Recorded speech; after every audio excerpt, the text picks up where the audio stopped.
Hello friends, आज हम करेंगे जीके के महत्वपूर्ण प्रश्नों को हल। क्वेश्चन नंबर 1 है, निम्नलिखित में से किस राज्य ने खेलो इंडिया यूथ गेम्स 2021 की मेज़बानी की? निम्नलिखित में से किस राज्य ने खेलो इंडिया यूथ गेम्स 2021 की मेज़बानी की? Option 1 Madhya Pradesh, option 2 Maharashtra, option 3 Haryana, option 4 Punjab. तो इसका सही आंसर है ऑप्शन 3 हरियाणा। हरियाणा राज्य ने खेलो इंडिया यूथ गेम्स 2021 की मेज़बानी की। अब हम बढ़ते हैं अगले प्रश्न की ओर। अगला प्रश्न है यहाँ पर क्वेश्चन नंबर 2। प्रश्न में पूछा गया है कि कृषि और मछली पकड़ने की गतिविधियाँ किस क्षेत्र से संबंधित है? कृषि और मछली पकड़ने की गतिविधियाँ किस क्षेत्र से संबंधित है? ऑप्शन 1 द्वितीयक क्षेत्र, ऑप्शन 2 संगठित क्षेत्र, ऑप्शन 3 प्राथमिक क्षेत्र, ऑप्शन 4 तृतीयक क्षेत्र। तो इसका सही आंसर है ऑप्शन 3 प्राथमिक क्षेत्र। कृषि और मछली पकड़ने की गतिविधियां प्राथमिक क्षेत्र से संबंधित है। अब हम बढ़ते हैं अगले प्रश्न की ओर। अगला प्रश्न है क्वेश्चन नंबर 3। क्वेश्चन नंबर 3 में पूछा गया है कि ठोस कार्बन डाइऑक्साइड को सामान्यतः क्या कहा जाता है? ठोस कार्बन डाइऑक्साइड को सामान्यतः क्या कहा जाता है? ऑप्शन 1 भारी जल, ऑप्शन 2 शुष्क बर्फ, option 3 table sugar, option 4 aspirin. तो इसका सही आंसर है ऑप्शन 2 शुष्क बर्फ। ठोस कार्बन डाइऑक्साइड को सामान्यतः शुष्क बर्फ कहा जाता है। अब हम बढ़ते हैं अगले प्रश्न की ओर। अगला प्रश्न है यहाँ पर क्वेश्चन नंबर 4। क्वेश्चन नंबर 4 में पूछा गया है कि विधान परिषद के कुल सदस्यों की संख्या राज्य विधानसभा के सदस्यों की कुल संख्या के रिक्त स्थान से अधिक नहीं होगी, किंतु यह सदस्य संख्या किसी भी स्थिति में 40 से कम नहीं होनी चाहिए। विधान परिषद के कुल सदस्यों की संख्या राज्य विधानसभा के सदस्यों की कुल संख्या के रिक्त स्थान से अधिक नहीं होगी, किंतु यह सदस्य संख्या किसी भी स्थिति में 40 से कम नहीं होनी चाहिए। तो इसका सही आंसर है ऑप्शन 1 1/3। विधान परिषद के कुल सदस्यों की संख्या राज्य विधानसभा के सदस्यों की कुल संख्या के 1/3 से अधिक नहीं होगी, किंतु ये सदस्य संख्या किसी भी स्थिति में 40 से कम नहीं होनी चाहिए। जैसा कि आप ऐसा मान सकते हो कि कोई राज्य है और उस राज्य में विधानसभा के सदस्यों की संख्या कितनी है? आप मान सकते हो कि 180 है। 180 विधानसभा के सदस्यों की संख्या है उस राज्य में। तो अब हमें ये पता लगाना हो कि उस राज्य में विधान परिषद हो तो उसमें कितने सदस्य होने चाहिए। तो यहाँ पर अगर हम 180 का 1/3 निकालेंगे, क्योंकि लिखा हुआ है ना राज्य विधानसभा के सदस्यों की कुल संख्या का 1/3 से अधिक नहीं होगी। अगर यहाँ पर विधानसभा के कुल सदस्य 180 है तो 180 का अगर हम 1/3 निकालेंगे तो कितना आता है? 60 आता है। यानी कि अगर उस राज्य में विधान परिषद भी हो तो विधान परिषद में सदस्यों की संख्या 60 से अधिक नहीं होगी, लेकिन एक शर्त ये भी है कि 40 से कम नहीं होनी चाहिए। यानी कि विधान परिषद के सदस्यों की संख्या उस राज्य में 40 से लेकर 60 तक हो सकती है। 40 से कम नहीं होनी चाहिए और 60 से अधिक नहीं होनी चाहिए। तो इस तरह से यहाँ पर प्रश्न में पूछा गया था कि विधान परिषद के कुल सदस्यों की संख्या राज्य विधानसभा के सदस्यों की कुल संख्या के 1/3 से अधिक नहीं होगी, किंतु ये सदस्य संख्या किसी भी स्थिति में 40 से कम नहीं होनी चाहिए। तो यहाँ पर ऑप्शन 1 सही आंसर होगा। अब हम बढ़ते हैं अगले प्रश्न की ओर। अगला प्रश्न है यहाँ पर क्वेश्चन नंबर 5।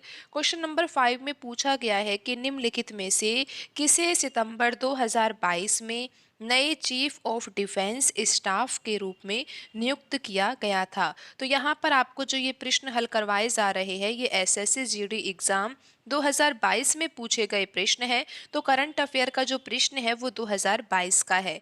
लेकिन आप इन प्रश्नों के अभ्यास के माध्यम से ये जरूर समझ सकते हो कि परीक्षा में जो करंट अफेयर के प्रश्न पूछे जा रहे हैं वो किस पैटर्न से पूछे जा रहे हैं। तो इस प्रश्न में पूछा गया है कि किसे सितंबर 2022 में नए चीफ ऑफ डिफेंस स्टाफ के रूप में नियुक्त किया गया था?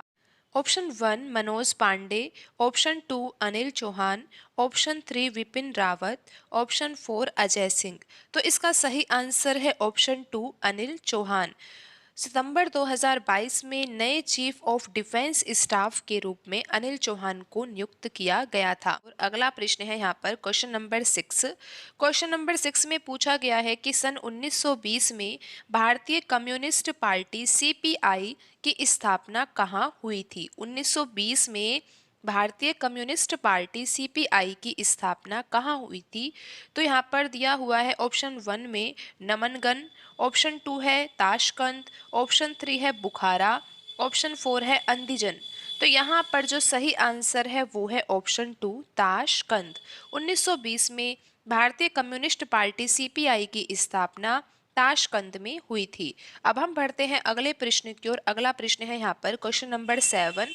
क्वेश्चन नंबर 7 में पूछा गया है कि दो पक्षों के बीच किए गए व्यापार समझौते को रिक्तिस्तान समझौता कहा जाता है। दो पक्षों के बीच किए गए व्यापार समझौते को रिक्तिस्तान समझौता कहा जाता है। एक पक्षीय, द्विपक्षीय, त्रिपक्षीय, बहुपक्षीय। तो इसका सही आंसर है ऑप्शन 2 द्विपक्षीय।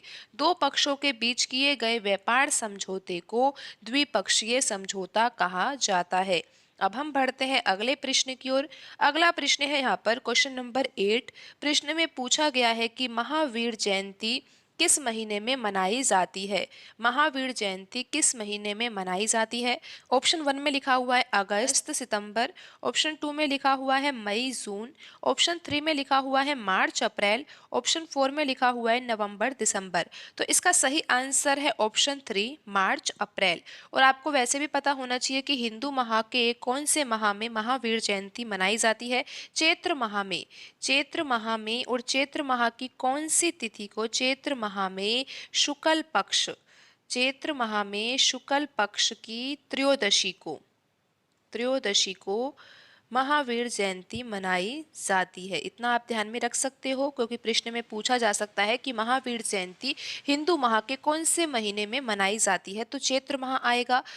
क्वेश्चन नंबर 9 है खासी पहाड़ियों के रेगिस्तान में मासिन राम दुनिया में सबसे अधिक औसत वर्षा प्राप्त करता है। ऑप्शन 1 पश्चिमी भाग, ऑप्शन 2 दक्षिणी भाग, ऑप्शन 3 पूर्वी भाग, ऑप्शन 4 उत्तरी भाग। तो यहाँ पर सही आंसर है ऑप्शन 2 खासी पहाड़ियों के दक्षिण भाग में मासिन राम दुनिया में सबसे अधिक औसत वर्षा प्राप्त करता है। तो यहाँ पर ऑप्शन 2 सही आंसर है। अब हम बढ़ते हैं अगले प्रश्न की ओर। अगला प्रश्न है यहाँ पर क्वेश्चन नंबर 10।